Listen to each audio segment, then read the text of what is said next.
Hey, this is Mary from Camaj Fiber Arts and also from the spinning box. And I just wanted to show you something that we have in the spinning box this year. We have full page breed studies. Now, I put them in a little plastic sheath so you can make your own breed study binder and put those in there. So this is very handy.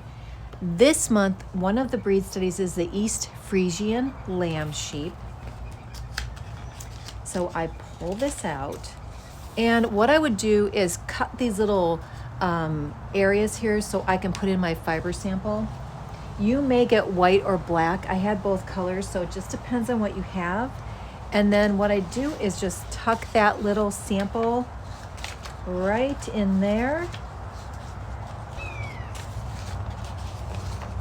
And then I have it for future reference. If I want to go back and look at the lock, I have that. And then right here it talks about the breed of the sheep.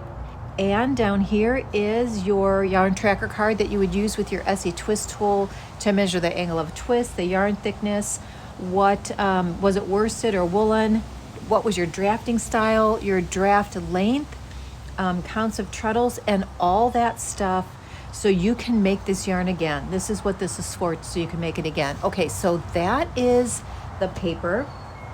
And here's the breed. This is the East Frisian. This is mostly a milking sheep. They say they're great milkers, and the wool is kind of a second thought.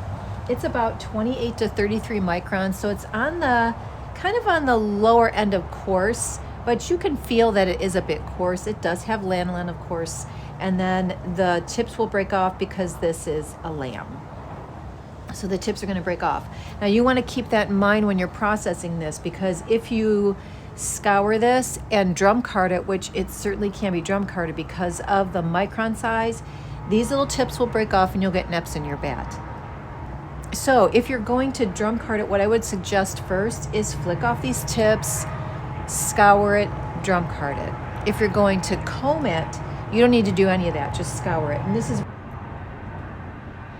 so I scoured this and I combed it, and it took off those tips. So you don't have to worry about that if you're going to use wool combs. This is my combed Frisian.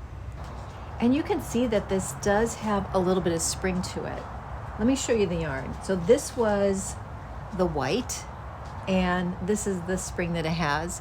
So I'm not sure this would be great for a weaving warp, but the weft, it would be nice. This would also be nice for outerwear, like a hard-wearing sweater or something like that, maybe mittens or socks for a guy that doesn't care if the wool is a little bit on the coarser side. So this is the Frisian. There's the raw, there's the comb top, and here's the two yarns. And what I might do is, so I'll put this back in the sheath,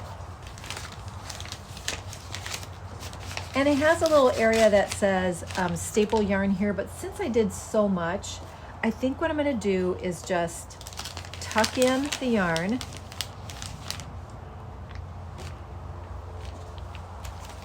and tuck in the yarn there. And then I could put this right into my binder, into my breed study binder. If I wanted to really go overboard, I would put the raw there, and then I would put my comb top in there. I mean, talk about a breed study pack, right? There you go. That's gonna be a big binder, or you can get a box to put this in. So anyway, that is the breed study. That's how you use these papers in the spinning box. And I'm going to actually pack a spinning box for February. So stay tuned for that video, and I will talk to you soon.